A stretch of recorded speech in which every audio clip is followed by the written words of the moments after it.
Assalamualaikum warahmatullahi wabarakatuh. Madayaw ug maayo adlaw kaninyong tanan. Magandang araw sa inyong lahat. Ang Semana Santa ay isang sagradong bahagi ng ating pagka-Pilipino. Ito ay panahon ng pagdinilay ng dakilang sakripisyo ng Panginoon.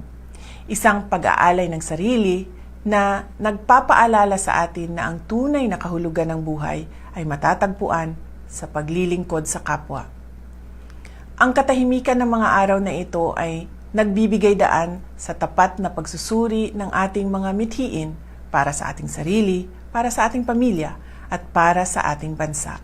Kinikilala natin ang sakripisyo ng ating mga kababayan, lalo na ang ating mga OFWs sa Middle East.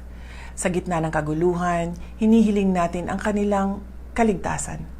Sila ay mga buhay na halimbawa ng sakripisyo at hinihiling natin ang kapayapaan sa kanilang kinalalagyan. Sa panahong ito ng Kwaresma, isapuso natin ang kapakanan ng ating bansa. Idalangin natin ang isang lipunang pinatatakbo ng katotohanan, katarungan at tapat na malasakit. Naway magsilbing inspirasyon ang aral ng sakripisyo ni Jesus upang tayo ay magkaisa para sa isang matatag at maunlad na Pilipinas. Ang lahat ng ating ginagawa ay para sa Diyos, sa bayan, at sa bawat pamilyang Pilipino. Syukran.